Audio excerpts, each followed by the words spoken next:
Hello बच्चों, welcome to my YouTube channel. दोस्तों, आज की वीडियो उन बच्चों के लिए है जिनका 2 दिन बाद केमिस्ट्री का पेपर है। तो मैं चाहता हूं कि जो भी केमिस्ट्री का पेपर देने वाले हैं उनका एक भी क्वेश्चन जो है रह ना जाए, एक भी नंबर उनका छूट ना जाए, क्योंकि सारे ही नंबर इंपॉर्टेंट होते हैं और एक एक नंबर बहुत इंपॉर्टेंट होता है।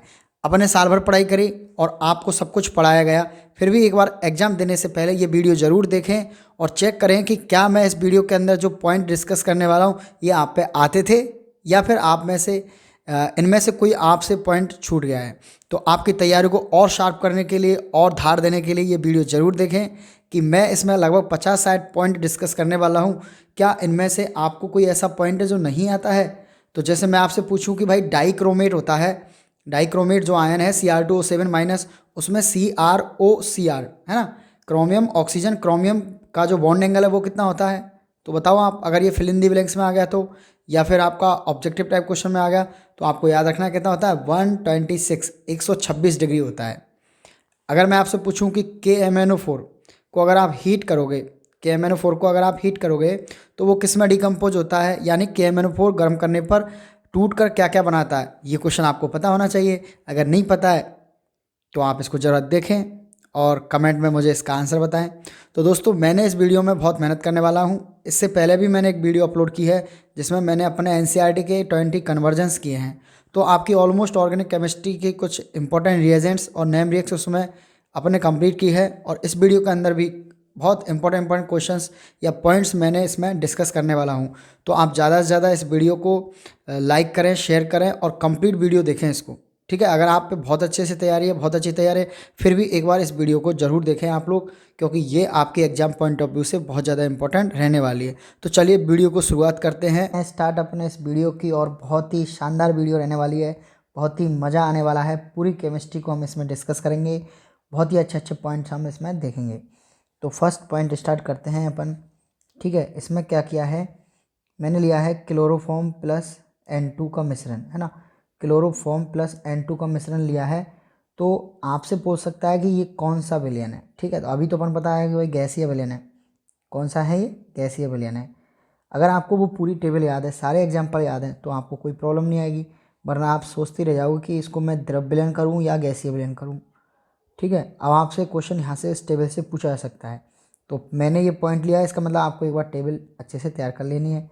इसमें आपसे पूछ सकता है कि कौन विलेय है और कौन ब्लैक है। अब अगर ये गैसीय विलयन है, अगर ये गैसीय विलयन है तो ये तो पक्का हो गया कि यहाँ पर N2 गैस है तो ये ब्लैक होगी, क्योंकि विलयन अगर गैसीय है तो ब्लैक भी गैसीय होगा। ठीक है, तो क्लोरोफॉर्म और N2 का जो मिश्रण है वो कैसा है? गैसीय विलयन है। चलिए, अब क्लोरोफॉर्म आ गया है तो इससे रिलेटेड हमें और भी कई सारी बातें याद आ गई कि क्लोरोफॉर्म और एसीटोन का जो मिश्रण होता है ना, वो ऋणात्मक विचलन दर्शाता है। कैसा विचलन दर्शाता है? ऋणात्मक।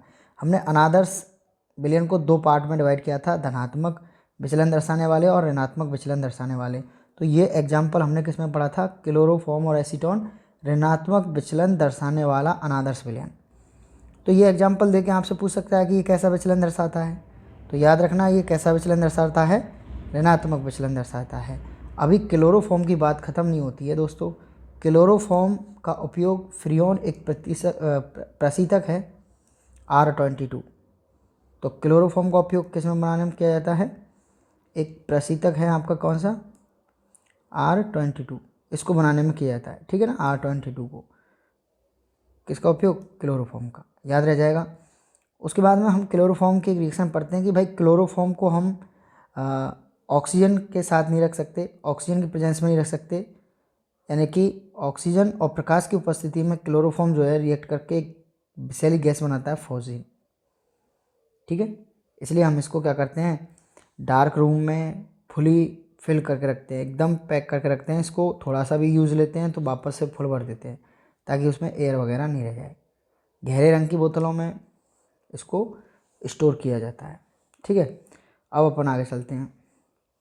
क्लोरोफॉर्म की बात अभी रुकी नहीं है। उसके बाद में आती है क्लोरोफॉर्म से related Reimer Tiemann reaction.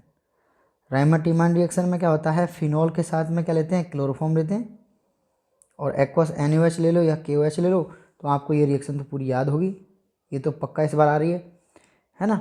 Salicyl aldehyde बनता है, फिनॉल की ऑर्थो स्थिति पे क्या लग जाता है? CHO, इसे अपन फॉर्मेलीकरण रिएक्शन बोलते हैं। क्या बोलते हैं? फॉर्मेलीकरण हो गया भाई किसका? बेंजीन का।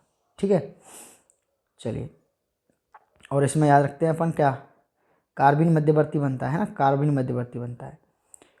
और अब आ जाते हैं हेलोफॉर्म रिएक्शन। हेलोफॉर्म रिएक्शन के अंदर भी हम क्यों पढ़ रहे हैं इसको? क्योंकि यहाँ पर हेलोफॉर्म बनेगा। क्या बनेगा? हेलोफॉर्म। तो हेलोफॉर्म तो कोई भी हो सकता है, क्लोरोफॉर्म हो सकता है, आयोडोफॉर्म हो सकता है ना, ब्रोमोफॉर्म हो सकता है। तो ये रिएक्शन देता कौन है? वेरी इंपॉर्टेंट रिएक्शन है ये भी। मैं पहली प्रायोरिटी राइमंड टीमान को देता हूँ, उसके बाद में ये रिएक्शन इस बार आने के चांसेस पूरे पूरे हैं।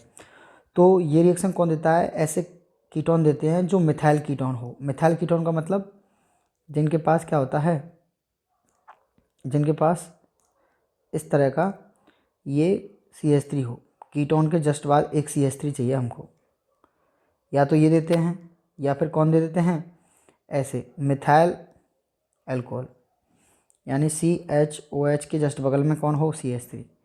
इस तरह के कंपाउंड आपके क्या करते हैं? हेलोफॉर्म रिएक्शन देते हैं। तो आपको यहाँ से क्वेश्चन ऐसे भी आ सकता है कि निम्न में से कौन सा कंपाउंड हेलोफॉर्म रिएक्शन नहीं देगा।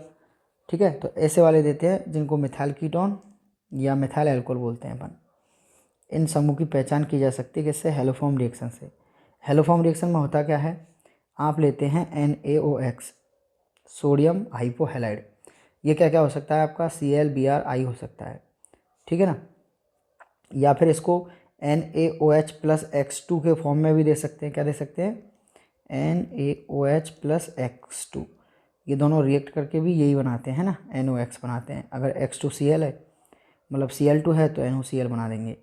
तो आपको कुल मिला के हेलोफॉर्म रिएक्शन आपके नोट से पूरा अच्छे से तैयार करना है। तो यहाँ पर भाई अगर NOCl है तो यहाँ पे CHCl3 बन जाएगा, ये वाला बॉन्ड ब्रेक होता है, और ये इसका बन जाता है CHCl3। अगर ये NaOI होता तो ये बनता CHI3, जिसको अपन बोलते हैं आयोडोफॉर्म। ये रहा CHI3, और इसका कलर कैसा होता है? पीले कलर का होता है। अच्छा, ये तो पहला ही पॉइंट हुआ है मित्रों 50 में से। ठीक है, अभी तो एक ही पॉइंट हुआ है। अब सुनो आप, इसमें मैं एक रिएक्शन लिखना भूल गया जिसका नाम है कार्बेल एमीन रिएक्शन। कार्बेल एमीन रिएक्शन जो है, जिसको अपन आइसोसाइनाइड टेस्ट भी बोलते हैं। ठीक है, प्राइमरी एमीन का क्या करती है? वो परीक्षण करती है। उसमें भी आप क्या काम में लेते हो? क्लोरोफॉर्म लेते हो।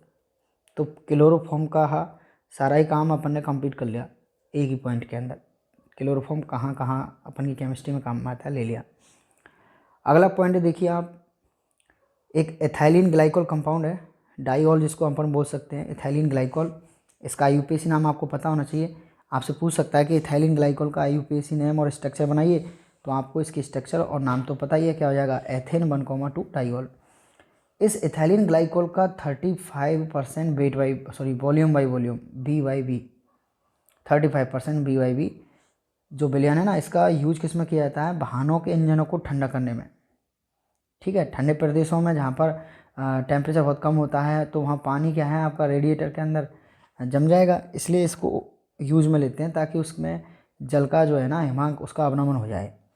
तो ये जल का हिमांक -17.6 डिग्री सेंटीग्रेड तक कर देता है। यानी जो जल का हिमांक होता है वो कितना होता है? 0 डिग्री सेंटीग्रेड। लेकिन इसके डालने के बाद में वो इतना तक डिक्रीज हो जाता है। इसलिए आप ठंडे प्रदेशों में इजीली गाड़ी चला सकते हो, वहाँ पर रेडिएटर में पानी आपका जमेगा नहीं।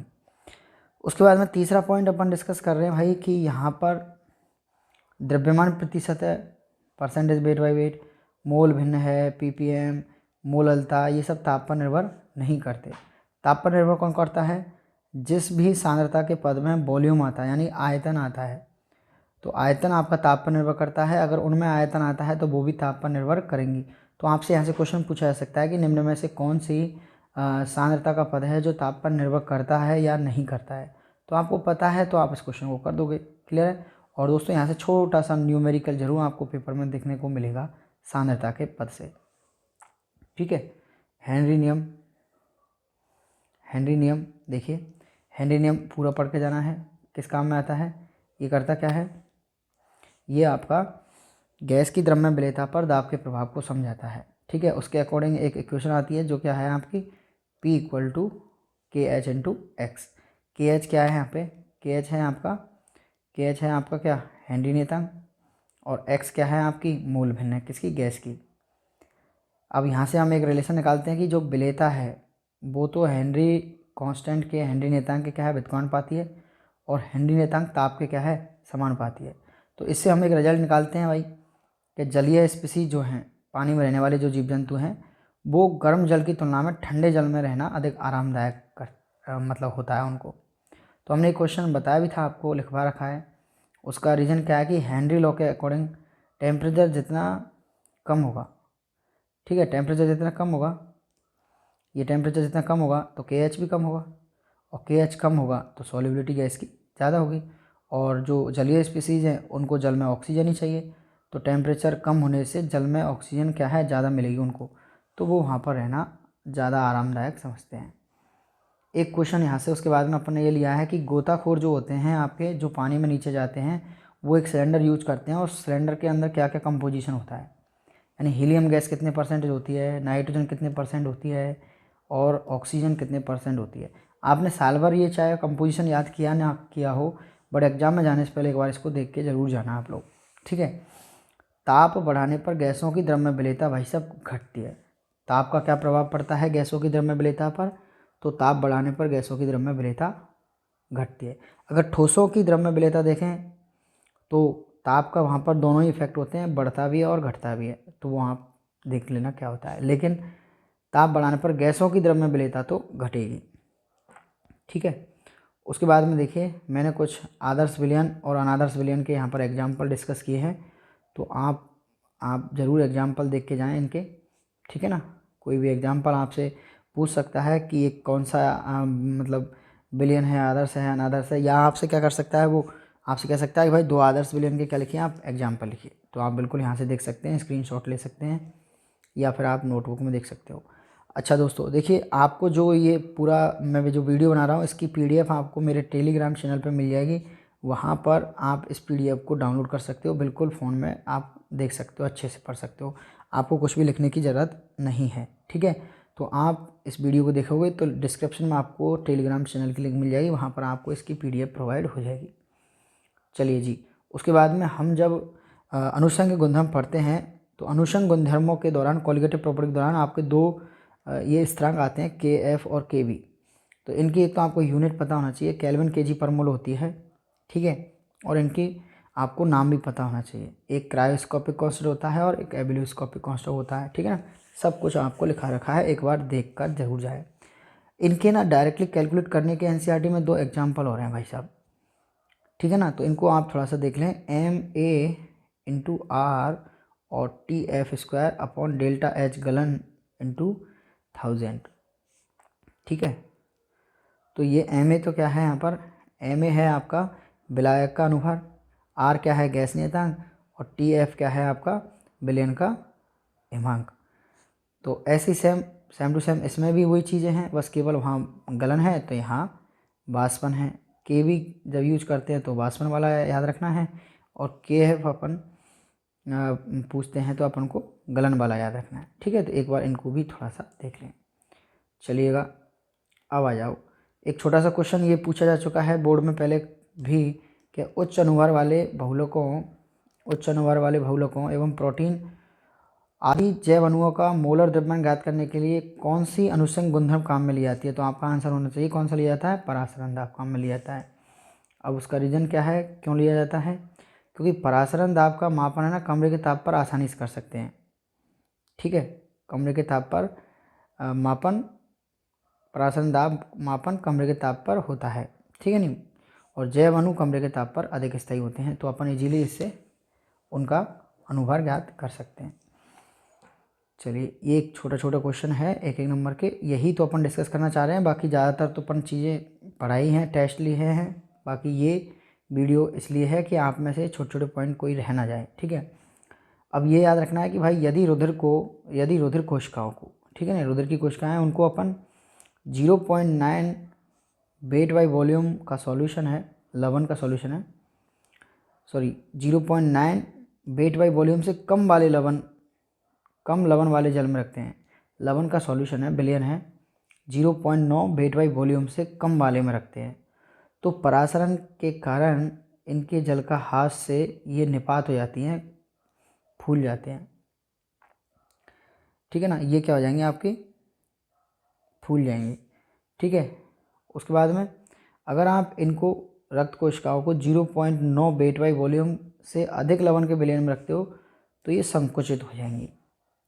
तो यहाँ से कारण वाला क्वेश्चन बन सकता है कि ऐसा किसकी वजह से होता है, फूल जाती हैं या सिकुड़ जाती हैं। तो अगर 0.9 W/V से अधिक वाला विलयन है तो सिकुड़ जाएगी, और कम वाला है तो वो फूल जाएगी। इसका रीज़न क्या है, यहाँ पर परासरण होता है। क्या होता है, परासरण होता है। तो ये तो अपन की बात थी किसकी, पहले चैप्टर की अभी तक तो। ठीक है ना, तो पहले चैप्टर विलयन के अंदर ये मैंने कुछ छोटी छोटी बातें करी थी। बाकी आपको अनुषंग गुणधर्म पढ़ के जाना है। ज़्यादातर तो परासरण दाब से क्वेश्चन आता है, और थोड़ा बहुत बांट ऑफ फैक्टर वाले पोर्शन को भी देख लेना। गैल्वेनिक सेल यानी कि दूसरा चैप्टर स्टार्ट हो गया। गैल्वेनिक सेल या वोल्टीय सेल या डैनियल सेल, इसका जो विद्युत विभव होता है यानी कि इलेक्ट्रोपोटेंशियल वो कितना होता है 1.1 वोल्ट। लेकिन ये कब होता है, जब आपकी दोनों ही इलेक्ट्रोड के अंदर CuSO4 और ZnSO4 की मोलरता कितनी हो, 1 हो, है ना, ये तब होता है। अब यहाँ पर आपको एक इम्पोर्टेंट बात याद ये रखनी है कि जब आपका डैनियल सेल है, ठीक है, और उसका 1.1 वोल्ट क्या है, उसकी विद्युत सेल का सेल विभव है ना, विद्युत विभव या कह सकते हैं अपन सेल विभव कितना है 1.1 वोल्ट। अब यदि उस सेल में अगर आप बाहर से आप कोई क्या है उसमें विभव अप्लाई कर रहे हो, कोई दूसरा बाह्य विभव आरोपित कर रहे हो, तो क्या होगा, तो इसमें 3 केस बनते हैं कि आपके सेल का तो 1.1 है, लेकिन आप बाहर से क्या है इससे कम वोल्ट की सप्लाई कर रहे हो, कम वोल्टेज सप्लाई कर रहे हो बाहर से, है ना। तो उस टाइम पे क्या होगा, और अगर दोनों ही बराबर हैं तब क्या होगा, और बाहर वाला ज़्यादा है 1 वोल्ट से तब क्या होगा। तो सबसे पहले तो ये बताइए आप लोग कि डैनियल सेल में इलेक्ट्रॉन कहाँ से कहाँ जाते हैं। तो इलेक्ट्रॉन जाते हैं एनोड से कैथोड।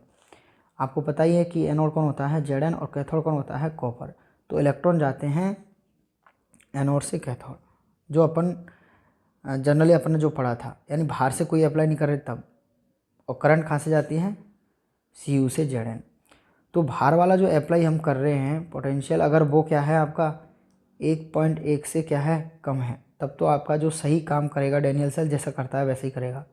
और अगर आपने जो बाहर से आरोपित किया है ना विभव, अगर वो 1.1 के बराबर है तो आपका कोई सेल काम ही नहीं करेगा। सेल क्या करेगा, कोई रासायनिक अभिक्रिया नहीं होगी, यानी वहाँ पर विद्युत धारा प्रवाहित क्या नहीं होगा, कोई विद्युत धारा प्रवाहित नहीं होगी, यानी वहाँ पर विद्युत प्रवाह 0 होगा।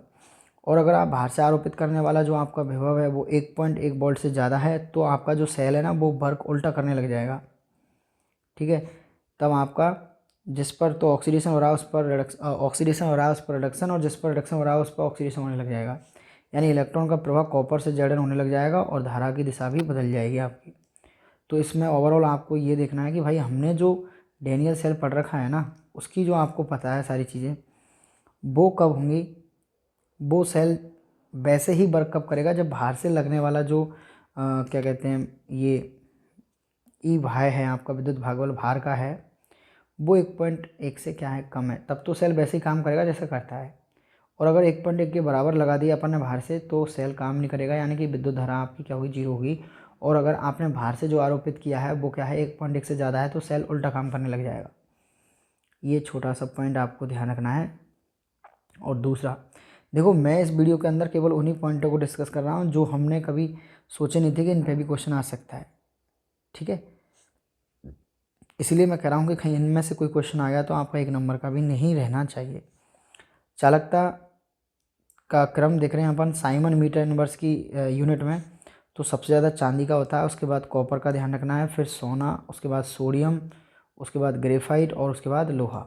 आपको 4 ऑप्शन आ गए, चांदी, कॉपर, सोना और सोडियम में से किसकी चालकता सबसे ज़्यादा होगी, तो आपको टिक करना है चांदी पर।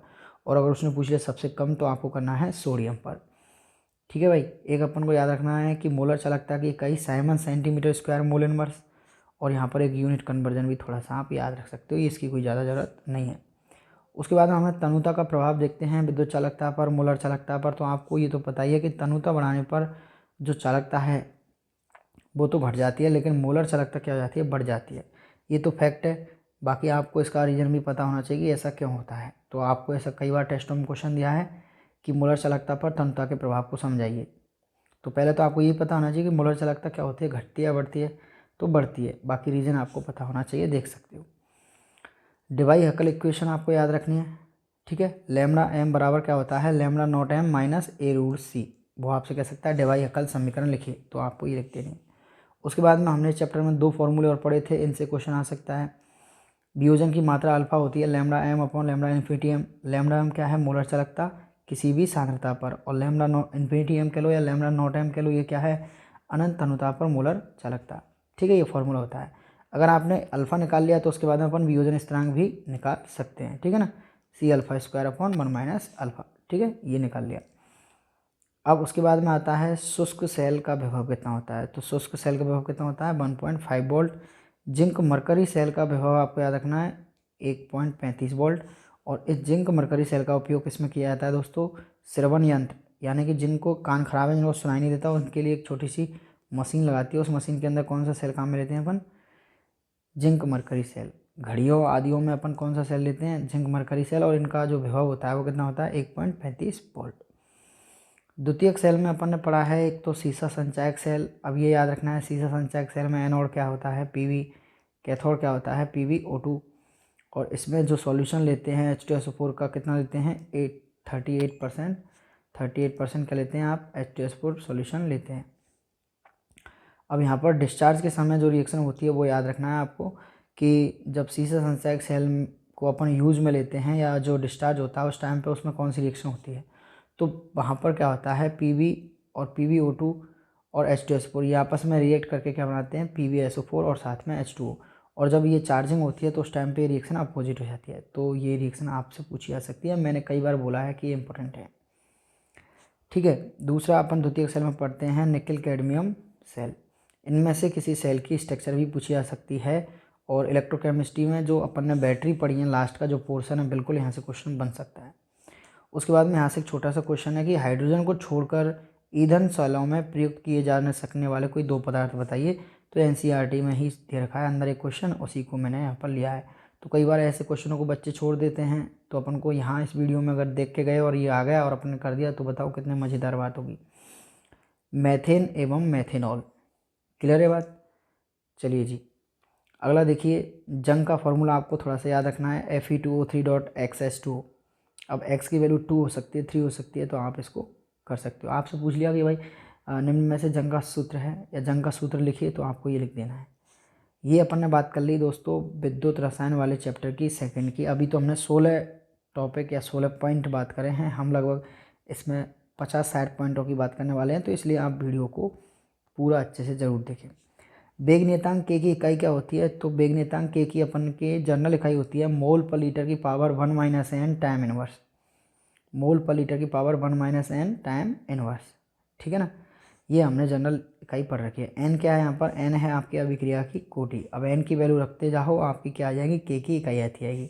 0 और 1 और 2 की तो अपन को याद ही करवा रखी है, बाकी अपन अच्छा इस इकाई से क्या फ़ायदा होता है, कई बार हमें रिएक्शन की क्या है कोटि नहीं पता होती है, तो हम उसका जो के है वेग नियतांक उसकी इकाई देखकर अपन क्या कर सकते हैं अभिक्रिया की कोटि निकाल सकते हैं। अब यहाँ पर मैंने कुछ शून्य कोटि अभिक्रियाओं के उदाहरण लिए हैं, जैसे प्लेटिनम सतह पर NH3 का वियोजन किस टाइप की अभिक्रिया है, शून्य कोटि की है। तो कुछ अभिक्रियाओं को आपको सीधा ही पता होना चाहिए, ठीक है ना। तो यहाँ से आपको क्वेश्चन आ सकता है, आपसे कह सकता है कि कोई 2 शून्य कोटि अभिक्रिया का उदाहरण लिखिए, तो आपको कब पता, कब लिखोगे, जब वो याद ही होंगे तब लिखोगे।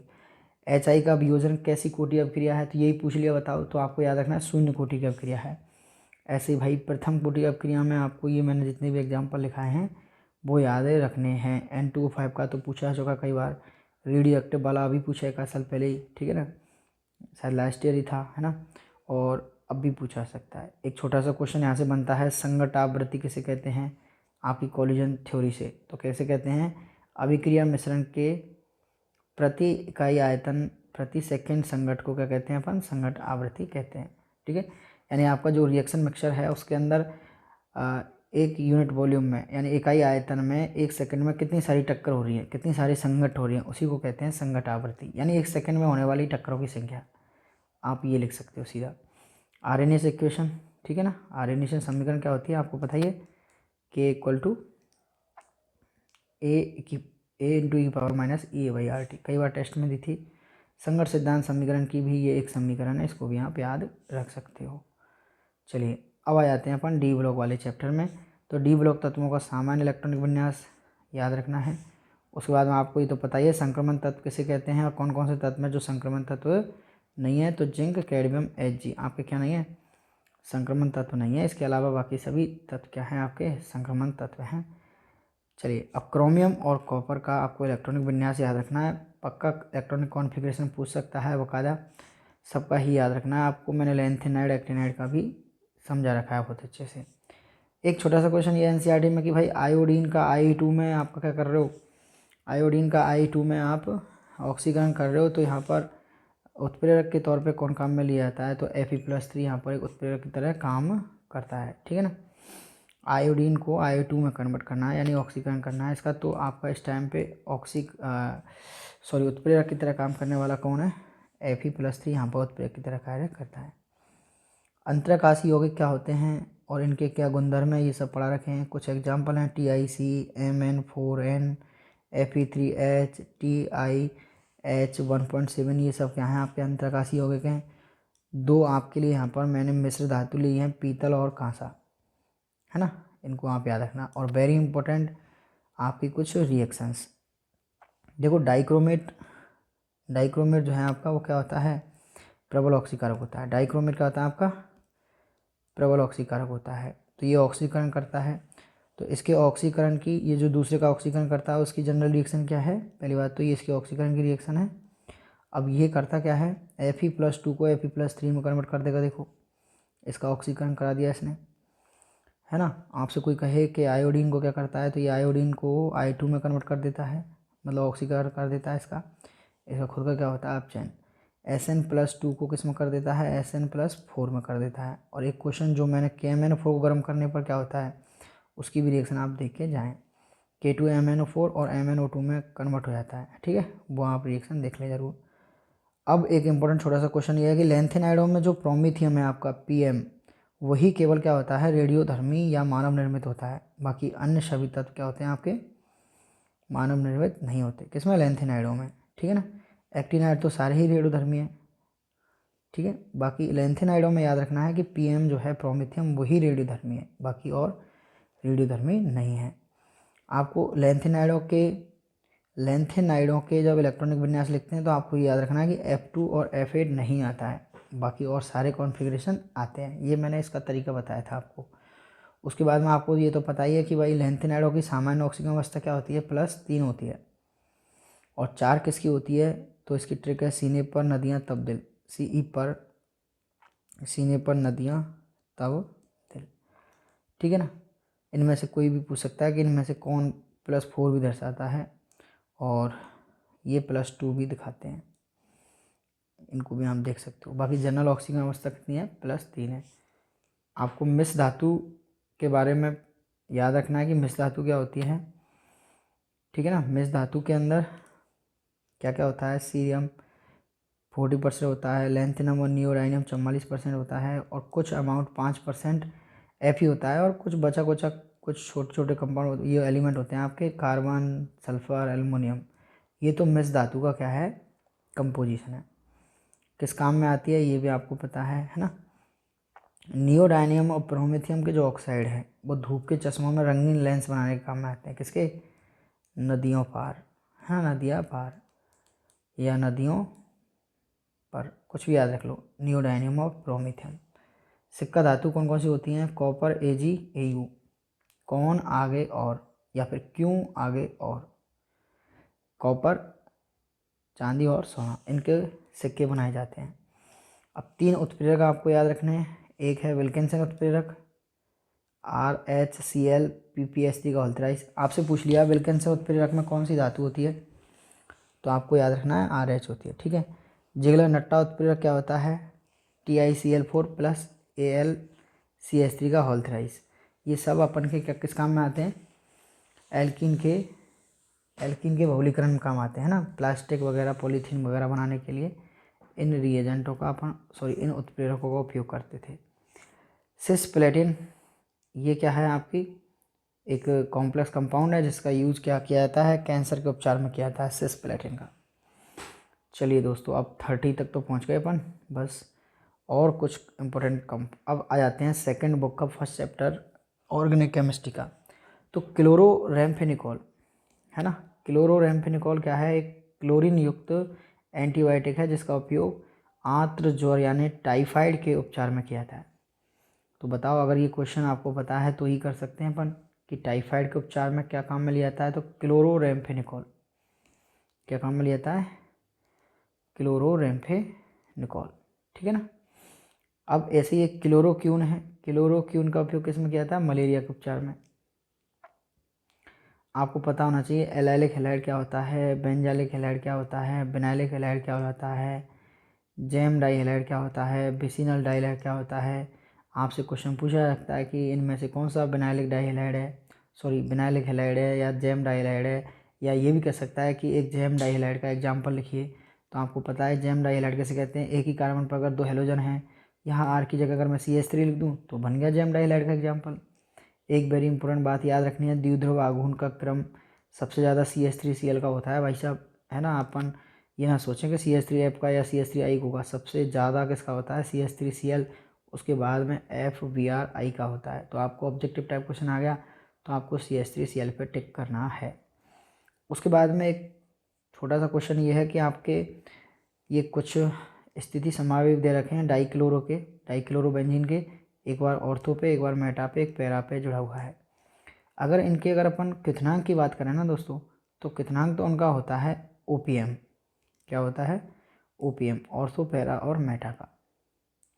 लेकिन अगर अपन इनके मेल्टिंग पॉइंट की बात करें तो सबसे ज़्यादा पैरा का होगा, है ना। पैरा का इसलिए क्योंकि ये क्या है, ये आपकी सम्मित है, और सम्मित चीज़ों की है ना जो पैकिंग है ना, सम्मित चीज़ होती है उनकी पैकिंग अच्छे से हो जाती है, उनको हम एक के ऊपर एक अच्छे से जमा सकते हैं। तो मेल्टिंग पॉइंट पैकिंग पर डिपेंड करता है, जितनी अच्छी पैकिंग होगी मेल्टिंग पॉइंट यानी गलनांक उतना ही ज़्यादा होगा।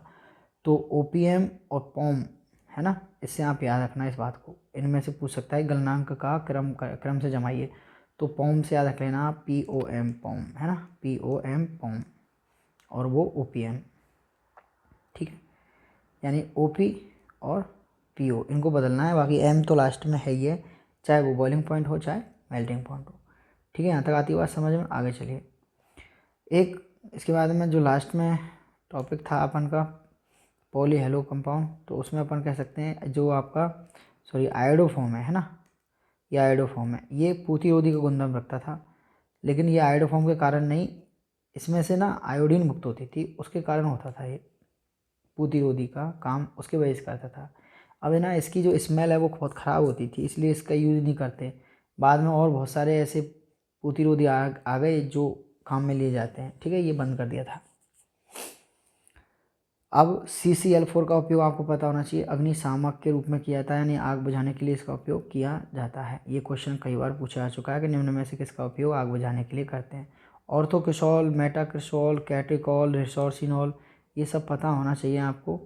हाइड्रोक्विनोन, क्विनोल, आपकी स्ट्रक्चर बनवा सकता है इनमें से, फिर उसका IUPAC नाम पूछ सकता है। तो एक बार देख सकते हैं आप लोग इस तरह से, देखो क्रिसॉल है ना, और भी आपको धीरे धीरे आने वाले हैं इस तरह से। और खासकर कार्बोक्सिलिक एसिड में आपके जो डाई कार्बोक्सिलिक एसिड थे ना ओम्स का, जिनको अपन ऑक्सैलिक और ओम्स यानी मेलोनिक, है ना, सक्सिनिक, एडिपिक, वो सब देखे थे, उनके आपको स्ट्रक्चर पता होने चाहिए। एक छोटी सी रिएक्शन यहाँ पर अपन ने ली है कि अगर कार्बोक्सिलिक एसिड है तो LiAlH4 इसको किस में कन्वर्ट कर देता है, RCH2OH में। अरे आपको पता है LiAlH तो दारू का ठेकेदार होता है, ये ज़्यादातर चीज़ों को अल्कोहल में बदल देता है, एक तो नाइट्राइल को और एक अमाइड को नहीं बदलता, है ना। अच्छा, फिनॉल का एक नाम और होता है जिसको कार्बोलिक एसिड बोलते हैं अपन, फिनॉल को क्या बोलते हैं, कार्बोलिक अम्ल भी बोलते हैं, ठीक है।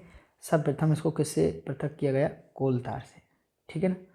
चलिए भाई नेक्स्ट चलते हैं, यहाँ पर अपन एसिडिटी का ऑर्डर यानी अम्लीयता का क्रम। एक तो है आपका ऑर्थोनाइट्रोफिनॉल, मेटानाइट्रोफिनॉल और पैरानाइट्रोफिनॉल। तो अम्लीयता क्रम में आप याद रखें सबसे ज़्यादा पैरा, उसके बाद क्या है ऑर्थो, उसके बाद में क्या आता है, मेटा आता है। तो आप इसको भी क्या याद रख सकते हो, पॉम से याद रख सकते हो, पॉम,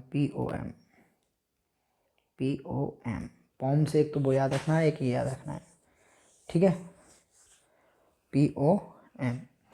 उसके बाद में अपन सैलिसिलिक एसिड से एस्पिरिन बनाते हैं, क्या बनाते हैं, सैलिसिलिक एसिड से एस्पिरिन बनाते हैं।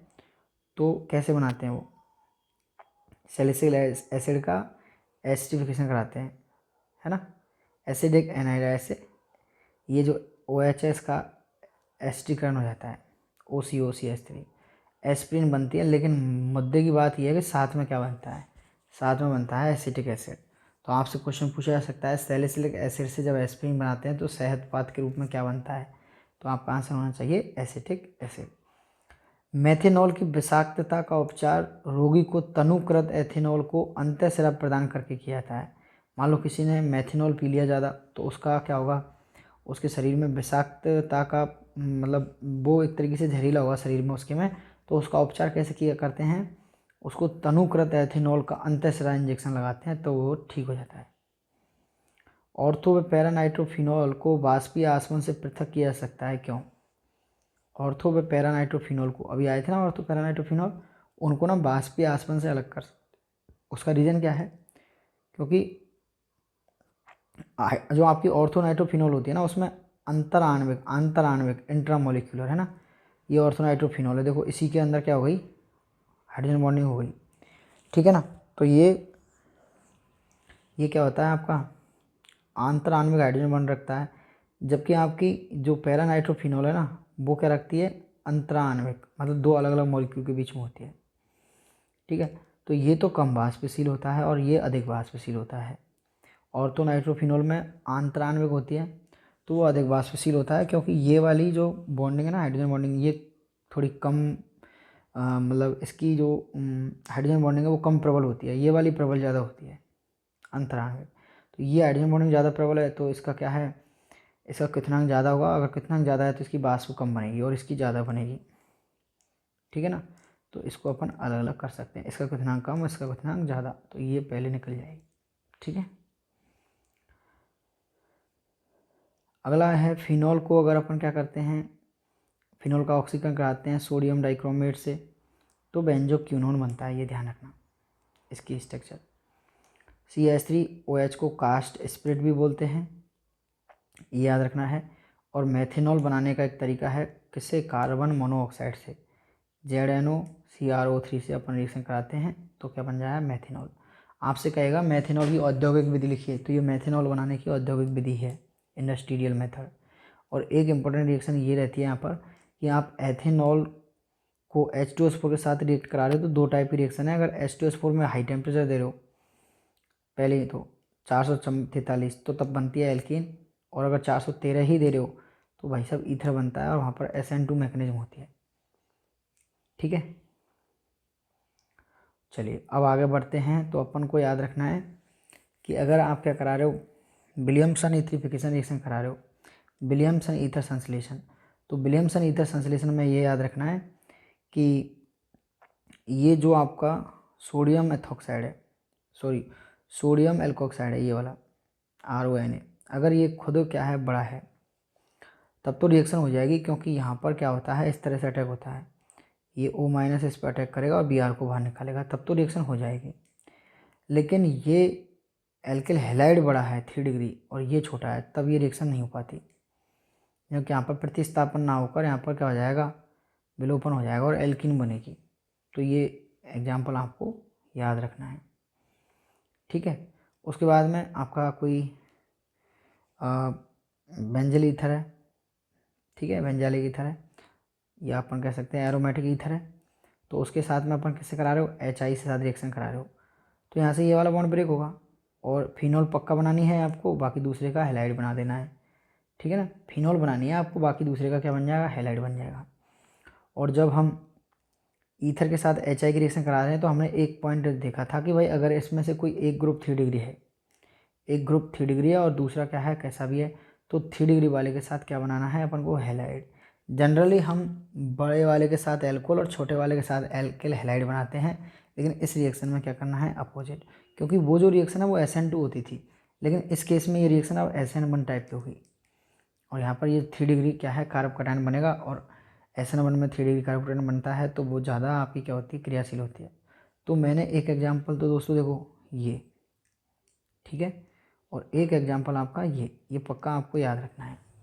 और ऐसे तो और भी एग्जाम्पल हैं। कॉपर को 573 के साथ गर्म करते हैं तो वो बस आने वाला है, चिंता मत करो। एक याद रखना है कि एक्रोलीन क्या होती है। ठीक है भाई साहब, एक्रोलीन क्या होती है। तो एक्रोलीन पता होगा तब तो इसका यूपीएससी नाम लिखेगा। पहले तो एक्रोलीन पता, अब पता है अपन एल्डिहाइड कीटोन वाले चैप्टर की तरफ मूव कर चुके हैं। ये एक्रोलीन है भाई साहब, इसका यूपीएससी नाम लिखना है। तो इसका यूपीएससी नाम क्या हो जाएगा, प्रोपेन, प्रोपेन टू इन और 1L, या प्रोपेन टू इनल हो जाएगा। उसके बाद में एक एग्जांपल ये और है जिसमें कीटोन भी आ गया और एल्डिहाइड भी आ गया। तो कीटोन भी आ गया और एल्डिहाइड आ गया, तो क्या करते हैं अपन एल्डिहाइड को मुख्य क्रियात्मक समूह मानेंगे और कीटोन को क्या मानेंगे, जूनियर, है ना। तो उस केस में अपन को इसको नामकरण करना है, तो इसको 1 2 3 4 5 3 ऑक्सो पेंटेनल हो जाएगा इसका नामकरण। टोलेन अभिकर्मक क्या होता है, टोलेन अभिकर्मक क्या होता है आपका, अमोनियम सिल्वर लवण होता है, AgNH3 का ऑल ट्वाइस प्लस। इसमें Ag+1 में है और ये बाद में Ag में चला जाता है, तो ये यहाँ पर क्या हो जाता है इसका, Ag+ से Ag में चला जाता है, तो इसका क्या हो जाएगा, ऑप्शन हो जाएगा। ठीक है ना।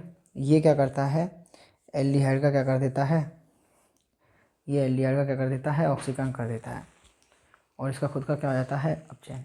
ठीक है, चलिए, तो ये पता होना चाहिए टोलेन अभिकर्मक के बारे में कि जब इसकी रिएक्शन अपन किससे कराते हैं, एल्डिहाइड से कराते हैं, तो वो तो आपका कार्बोक्सिलिक एसिड के सॉल्ट में कन्वर्ट हो जाता है। ठीक है ना। उसका तो ये क्या कर देता है, ये उसका तो कर देता है ऑक्सीकरण, और इसका खुद का क्या होता है, रिडक्शन। Ag+ से Ag में आ जाता है, सिल्वर मिरर बनता है वहाँ पर। फेलिंग सॉल्यूशन में आपको पता होना चाहिए, फेलिंग सॉल्यूशन क्या करता है, फेलिंग परीक्षण, ये भी क्या करता है, एल्डिहाइड और कीटोन में विभेद करता है। एल्डिहाइड इसका परीक्षण देते हैं, कीटोन नहीं देते। ठीक है ना। और टोलेन परीक्षण तो भाई साहब आपका एरोमेटिक और एलिफेटिक दोनों दे देते हैं, लेकिन फेलिंग कौन देता है, केवल एलिफेटिक देते हैं, ये एरोमेटिक नहीं देते। तो ये दोनों आपको अच्छे से पढ़ने हैं। जो भूरा लाल रंग आता है फेलिंग विलयन के दौरान, तो किसके वजह से आता है, Cu2O के वजह से आता है। चलिए जी, आगे चलते हैं। विकृत गंधी जो मक्खन है आपका, जैसे मक्खन है कुछ दिनों तक रख देते हैं तो उसमें से अजीब सी स्मेल आती है। तो जो विकृत गंधी आपका मक्खन है उसमें कौन सा अम्ल होता है, उसमें ब्यूटेरिक एसिड होता है, ब्यूटेरिक एसिड। तो ब्यूटेरिक एसिड का फॉर्मूला आपको पता होना चाहिए, 4 कार्बन वाला जो कार्बोक्सिलिक अम्ल है वही ब्यूटेरिक एसिड है। तो विकृत गंधी मक्खन में कौन सा अम्ल होता है, ब्यूटेरिक अम्ल होता है। अब अपन को याद रखना है कि एमिनो, अब अपन एमिन वाले चैप्टर की ओर मूव कर चुके हैं। एमिनो के अंदर जो बॉइलिंग पॉइंट का क्रम रहने वाला है वो सबसे ज़्यादा किसका रहेगा, 1 डिग्री का, उसके बाद 2 डिग्री का, उसके बाद 3 डिग्री का। प्राथमिक एमीन का कितनांक जो सबसे ज़्यादा है वो क्यों रहेगा, क्योंकि प्राथमिक एमीन में 2 हाइड्रोजन हैं और वो 2 हाइड्रोजन अच्छे से क्या कर लेती हैं, हाइड्रोजन बंधन में भाग लेती हैं। 2 डिग्री एमीन में एक ही हाइड्रोजन है, इसलिए वो अच्छे से हाइड्रोजन बंधन नहीं कर पाते, और 3 डिग्री में तो एक भी हाइड्रोजन नहीं है, वो तो हाइड्रोजन बंधन में पार्टिसिपेट करने के लिए उसके पास हाइड्रोजन ही नहीं है, केवल नाइट्रोजन कर सकती है। तो सबसे ज़्यादा हाइड्रोजन बंधन किस में होगा, प्राथमिक एमीन में, इसलिए इसका क्वथनांक भी क्या है, सबसे ज़्यादा है। और क्षारीय की अवस्था की बात करें तो दोस्तों ये बहुत इंपॉर्टेंट चीज़ है। गैसीय अवस्था में बात करें तो कोई दिक्कत नहीं है, आपको 1 डिग्री, उसके बाद 2 डिग्री, उसके बाद 3 डिग्री, और उसके बाद में क्या याद रखना है, NH3। एक मिनट, ये गलत है, क्या रहेगा, 3 डिग्री, उसके बाद 2 डिग्री, और उसके बाद में 1 डिग्री, उसके बाद में क्या रहेगी आपकी NH3 रहेगी, है ना। 3 डिग्री, क्योंकि 3 डिग्री में 3 R होते हैं ना, तो R का क्या होता है, प्लस I इफेक्ट। तो बेसिसिटी की बात करें ना गैसीय अवस्था में, तो सबसे ज़्यादा किसकी जाएगी, 3 डिग्री, उसके बाद 2 डिग्री, उसके बाद 1 डिग्री। लेकिन बात यह है कि जब विलायक हो या जल में अपन बात करें, तो जल में अपन बात करें तो दोस्तों वहाँ पर 2 केस देखने को मिलते हैं अपन को। R जो है CH3, अगर RCH3 है तो आपको याद रखना है 213 NH3, और RC2H5 है तब याद रखना है 231 NH3। तो 2 नंबर याद रखने हैं, 213 और 231। अगर CH3 है तो CH3 C2H5 से तो छोटा है, छोटे के लिए छोटा नंबर, बड़े के लिए बड़ा नंबर। तो 213 NH3 तो कब होता है, जब RCH3 होता है, और 231 NH3 कब होगा, जब RC2H5OH होगा। अब क्वेश्चन यहाँ से एक ये बनता है दोस्तों कि अमोनिया और एनिलीन में से कौन ज़्यादा बेसिक है। अमोनिया एनिलीन की तुलना में अधिक ज़्यादा क्षारीय है, क्यों, समझाइए। तो आपका आंसर क्या होगा, अमोनिया एनिलीन से ज़्यादा क्षारीय है, क्योंकि अमोनिया में नाइट्रोजन के पास उपस्थित लोन पेयर अनुनाद में भाग नहीं लेता, वो जो है दान करने के लिए तैयार रहता है, क्योंकि क्षार का तो काम ही क्या है, इलेक्ट्रॉन का दान करना। लेकिन एनिलीन में जो नाइट्रोजन पे लोन पेयर है वो तो अनुनाद में चला जाता है, तो वो वहाँ पर आपको दान करने के लिए उपस्थित ही नहीं रहता। इसलिए यहाँ पर एनिलीन की क्षारीयता कम होती है किसकी तुलना में, अमोनिया की में। इसको अपनी लैंग्वेज में आप लिख सकते हो। उसके बाद में कार्बोलाइमिन रिएक्शन, तो मैं शुरुआत में कह रहा था कि क्लोरोफॉर्म के लिए अपन एक रिएक्शन नहीं लिख पाए, तो वो मैंने यहाँ ले ली। वेरी इंपॉर्टेंट रिएक्शन है, क्या बनती है, एल्किल आइसोसाइनाइड बनती है, जो कि क्या है, एक खराब स्मेल होती है उसमें। तो हमें पता चल जाता है कि ये कौन है, प्राथमिक एमीन है। हिंसबर्ग रिएजेंट अपन को पढ़ना है मित्रों, ये क्या होता है, बेंजीन सल्फोनिल क्लोराइड। बेंजीन क्या होता है, sulphonyl chloride. 1 degree 2 degree 3 degree amine के विभेदन में काम में आता है। प्राथमिक एमीन जो होती है उसमें क्या होता है, जब प्राथमिक एमीन की रिएक्शन इस हिंसबर्ग रिएजेंट से कराते हैं ना, तो उसमें एक लवण बनता है, या कह सकते हैं अपन एक अवक्षेप बनता है, और वो अवक्षेप है ना क्षार में विलय होता है। जैसे ही अपन ने हिंसबर्ग रिएजेंट की अभिक्रिया प्राथमिक एमीन से कराई, तो एक अवक्षेप बनेगा, और उस अवक्षेप में अपन क्या डालेंगे, क्षार डालेंगे, तो क्षार में विलय हो जाएगा। क्यों हो जाता है, क्योंकि वहाँ नाइट्रोजन के पास एक हाइड्रोजन होती है, और हाइड्रोजन उसकी कैसी है, अम्लीय है, तो क्षार के साथ अब आसानी से रिएक्शन कर जाएगी। तो वो तो 1 डिग्री का तो क्या होता है, विलय होता है, लेकिन 2 डिग्री का अविलय होता है। 2 डिग्री में रिएक्शन होगी और वहाँ पर अवक्षेप बनेगा, लेकिन वो अवक्षेप आपके क्षार में विलय नहीं होगा, वैसे का वैसा ही रखेगा। तो अपन को पता चल गया ना कि यार जिसका विलय हो गया वो 1 डिग्री है, और जिसका नहीं हुआ वो कैसी है, 2 डिग्री। और 3 डिग्री तो इसमें रिएक्शन ही नहीं करती। हिंसबर्ग रिएजेंट 3 डिग्री एमीन के साथ रिएक्ट नहीं करता। तो आपको क्वेश्चन आ सकता है ऑब्जेक्टिव कि निम्न में से किसके साथ हिंसबर्ग अभिकर्मक अभिक्रिया नहीं करेगा। तो आपको ऑप्शन में देखना है कि 3 डिग्री कहाँ पर है। 3 डिग्री एमीन इससे रिएक्शन नहीं करती, तो उस पर आप टिक कर दोगे। ठीक है भाई। उसके बाद में आता है आपका 14वां चैप्टर, यानी कि बायोमोलिक्यूल, सॉरी जो आपका लास्ट चैप्टर है 10, पहले 14 था अब 10 हो गया। रैमनोज, ये कोई ज़रूरी नहीं है याद रखना, आपको ये याद रखना है इंपॉर्टेंट। अपचाई और अनपचाई शर्करा कौन सी है, तो आप अनपचाई शर्करा के नाम पे सुक्रोज जरूर याद करके रखें। बाकी यही पूछता है जनरली, आपसे कहेगा किसी एक अनपचाई शर्करा का नाम लिखिए, तो आप लिख दोगे शर्करा, सॉरी सुक्रोज। या फिर ऑब्जेक्टिव टाइप क्वेश्चन में आ जाए तो भी आप याद रखना सुक्रोज अनपचाई शर्करा है। या फिर आपसे खाली स्थान में भी पूछ सकता है कि सुक्रोज एक प्रकार की ... शर्करा है, तो आपका आंसर हो जाएगा वहाँ पर अनपचाई शर्करा है। अनपचाई और अपचाई होती क्या है ये भी पता होना चाहिए आपको, इनकी डेफिनेशन। उसके बाद में आपको याद रखना है एनोमर क्या होता है। तो ग्लूकोज है ना, उसके 2 रूप होते हैं। ग्लूकोज के 2 आवर्त संरचनाएं होती हैं, एक तो अल्फा डी ग्लूकोज और एक बीटा डी ग्लूकोज। तो इन दोनों के स्ट्रक्चर में क्या डिफरेंस होता है, जो कार्बन फर्स्ट होता है ना, पहला कार्बन, उसी पे क्या होता है, इनमें भिन्नता होती है। उस पहले कार्बन को कहते हैं एनोमरी कार्बन। तो अल्फा और बीटा जो रूप है ना ग्लूकोज के, वही आपके एक दूसरे के क्या कहलाते हैं, एनोमर कहलाते हैं। फिर अपन ने यहाँ पर एक इंपॉर्टेंट जो है बात ली है, यहाँ से क्वेश्चन मेरे को लगता है आ जाएगा इस बार। सुक्रोज के जलावतरण से क्या मिलता है, अल्फा डी ग्लूकोज और बीटा डी फ्रक्टोज। फिर याद रखना है कि इनके बीच में जो ग्लाइकोसिडिक बॉन्ड है वो कौन कौन सा होता है, C1 C2 के बीच में। माल्टोज के जलावतरण से हमें दोनों यूनिट हैं अल्फा डी ग्लूकोज की मिलती हैं, और इनके बीच में कौन सा बॉन्ड होता है, C1 C4। ऐसे ही लैक्टोज है, लैक्टोज के जलावतरण से क्या मिलता है, बीटा डी ग्लूकोज और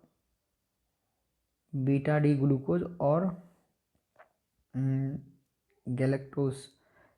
एक क्या होता है आपका, गैलेक्टोज होता है, यहाँ पर मिसप्रिंटिंग है, क्या होता है, गैलेक्टोज। ये याद रखना भाई साहब, क्या होता है, गैलेक्टोज।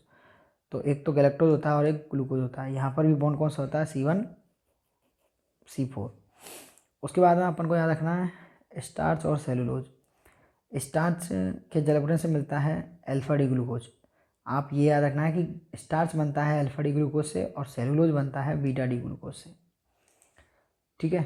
उसके बाद में एमिनो अम्लों में से हमको ये बात याद रखनी है कि ग्लाइसिन जो है ऐसा एमिनो अम्ल है जो प्रकाशीय रूप से कैसा होता है, असक्रिय होता है। अच्छा एक बात बताओ दोस्तों, ग्लूकोज में कितने कार्यल कार्बन होते हैं, 4, और फ्रक्टोज में कितने होते हैं, 3। ठीक है, सही बोल रहा हूँ मैं, हाँ बिल्कुल सही बोल रहा हूँ। और एक बात बताओ मुझे, प्रतिपन शर्करा क्या होती है। प्रतिपन शर्करा अपन की सुक्रोज है ना, एक प्रतिपन शर्करा है, याद रखना। और इसकी डेफिनेशन भी आपको याद होनी चाहिए। ज्यूटर आयन की डेफिनेशन याद होनी चाहिए। संभव बिंदु की डेफिनेशन याद होनी चाहिए। प्रोटीन का विकृतीकरण, बिल्कुल प्रोटीन की जो है बायोलॉजिकल प्रॉपर्टी चेंज हो जाती है भाई। यदि किसी प्रोटीन को अम्ल, क्षार या ताप देने पर उसकी जो है ना, उसकी जो जैव रासायनिक अभिक्रियाएँ है ना, जो उसके जैव रासायनिक गुणधर्म है वो बदल जाते हैं। जैसे पहले दूध था, अब दूध से दही बन गया, तो पहले दूध का अलग काम था, दही का अलग काम है। अंडा कच्चा अंडा था, तब उसका एक तरीके से अलग प्रोटीन थी, प्रोटीन बाद में गर्म करने के बाद उबलने के बाद में चेंज हो गई, तो उसका अलग काम हुआ, तो उसकी जो पहचान है वो चेंज हो जाती है। तो दूध से दही बनना और अंडे का उबालना है ना, अंडा जब उबल जाता है, तो ये किसका उदाहरण है आपके, प्रोटीन के विकृतीकरण के। ठीक है, प्रोटीन की 2 डिग्री और 3 डिग्री संरचनाओं को स्थायित्व प्रदान करने के लिए उसमें कौन कौन से बॉन्ड होते हैं? हाइड्रोजन बॉन्ड, डाइसल्फाइड बॉन्ड और वान डेर वाल्स बॉन्ड। ठीक है ना, ये आपको बॉन्ड याद रखने हैं। चलिए, सुक्रोज के अम्लीय जल अपघटन के लिए सक्रियण ऊर्जा कितनी चाहिए? 6 पॉइंट, वेरी इंपॉर्टेंट पॉइंट, 6.22। ठीक है, सुक्रोज का अम्लीय जल अपघटन कराना है अपन के लिए तो उसके लिए चाहिए 6.22 किलो जूल पर मोल। लेकिन इसका जल अपघटन जो है एक एंजाइम से करवाते हैं अपन, है ना, सुक्रेज एंजाइम से। किससे? सुक्रेज एंजाइम से। तो इसकी सक्रियण ऊर्जा कितनी हो जाती है? घटकर 2.15। तो भाई साहब, एंजाइम क्या होते हैं? उत्प्रेरक ही तो होते हैं। इनको जैव रासायनिक उत्प्रेरक कहते हैं। ये अभिक्रिया की दर को क्या कर देते हैं? तेज कर देते हैं। सक्रियण ऊर्जा कम हो गई तो अभिक्रिया की दर अपने आप भी तेज हो जाएगी। तो पहले बिना एंजाइम के करा रहे थे तो 6.22 किलो जूल चाहिए थी, लेकिन बाद में सुक्रेज एंजाइम से कराते हैं 2.15 किलो जूल पर मोल चाहिएगी।